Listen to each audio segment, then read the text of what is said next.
Heads.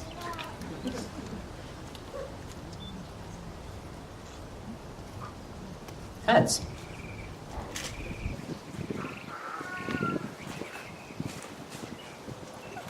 Tails. It's strange, isn't it? I did everything exactly the same. My arms started around here, it flicked at the same amount, caught it in more or less the same place, but got a different result. One might go so far as to say the outcome is unscientific. Same initial conditions, and a different result. Why are coin flips random? Or since physicists believe that all large-scale mechanical systems are to be explainable, then why is it so hard to predict whether a coin will land heads or tails? Well, I would say it's for the same reason you'll very rarely hear the weather forecast as a 100% chance of rain next Tuesday. It's because chaos is a pervasive, nay, intrinsic part of our being, our universe. When I say chaos in this sense, I don't mean inexplicability or randomness. Chaos in physics has a very specific meaning. Put simply, chaos is small things causing large differences.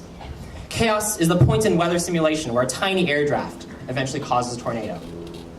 Chaos is the difference in velocity of one ball in a set of three, affected only by each other's gravity, turning the three-body system into the three-body problem. Chaos is a small school with a small graduating class that will leave a disproportional mark on the world around them. Now let's not get the wrong idea. My job here is not to tell you how the great experiences or fun times I've had at Alcyon. First off, it's a salutatorian speech, not a sales pitch. And second off, if such a speech is necessary, that would be her job, not mine. So what is my speech going to be about? Advice. Advice from someone who has not seen it all, who has not done it all, but is still willing to give his metaphorical 2 cents because he thinks he owes it to his audience. Let's go back to chaos. Small things, big differences. Anyone here can change the world if they set their mind to it. Guessing that's just about the most trite thing I could possibly say at this juncture, but it's true. But there is another addendum that most people fail to mention. I call it the idea of false solutions. There's something I've come across often enough, and they all have extraordinary similarities to one another. What exactly is a false solution? Let's explain them with an example. People in many parts of the world are dying of thirst. Anyone with any worldliness knows this to be true, and admittedly, I'm not the most worldly person. So how do we solve this problem? Well, we shorten our showers, make sure our faucets don't drip, stuff like that, right? True, wasting water is bad. I can't argue with that. What I can argue with is that the fact that turning a faucet off in California will somehow divert an equal amount of water to, say, Africa. The amount of fresh water is limited on Earth. But using more water here doesn't lead to a direct decrease in out there. And yet, in one case, like the World of 7 Billion competition that some of us at Alcyon competed, not only did the competition prize this kind of solution, but the winning solution was along this vein of thinking. Everyone makes a small difference here, and the result will be millions of people saved overseas. This kind of thinking is dangerous. True, it seems to go along with the chaos idea, but it's the wrong kind of solution. It's a solution that doesn't actually solve anything. It just lets us pat ourselves in the back, and instead of actually looking for real solutions. In my words, it's a false solution.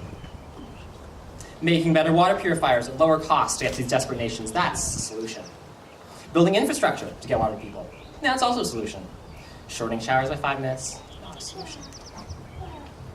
Another prime example where false solutions run rampant is a relatively esoteric topic. It's a phenomenon I believe is called climate change or something. I don't know. I don't know if anyone knows that it actually exists. It's this thing where now, so you've already fallen into the trap. As a wise man once said, awareness doesn't change people's minds when they don't value the thing they're being made aware of.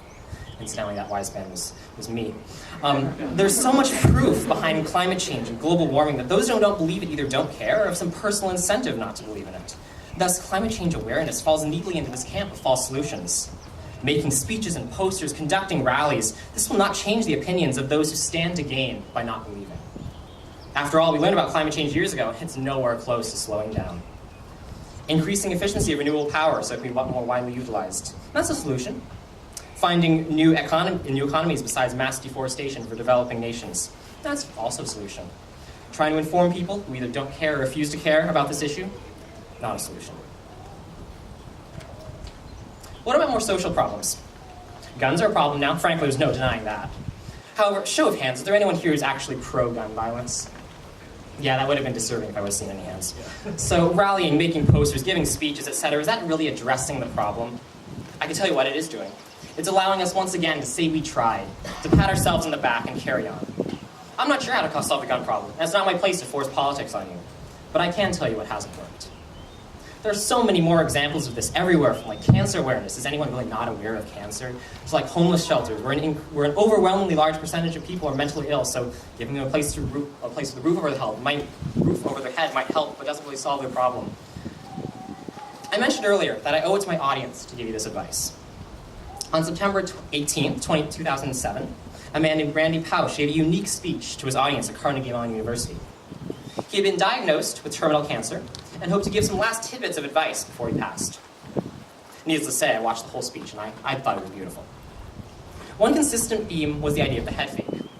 It's a sports term used to describe essentially a misdirection. A look one way when you intend to go another. And it's something I'm doing now. You see, I'm looking out at you, but this is really a head fake. Because I'm not talking to you, you aren't my audience. I'm talking to you, and I'm talking to you. To my true audience, the generations before us did a reasonable job of setting us up. They figured out what the problems were. They discovered things. Now it's our turn. Awareness is all well and good, but we have a lot of problems already without looking for more. So I implore you, fellow students, find a problem that speaks to you and look for solutions. Don't find a solution just to find a solution. Don't give a peppy speech, make a poster, join a rally, and call it quits. That's not where change begins. Change begins at 2 o'clock in the morning at a basic laboratory.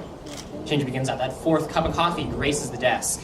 Change begins when you personally put in the effort because you know this is a problem that you can solve. The world needs saving right now. There's a lot of problems and a bit of a dearth of solutions.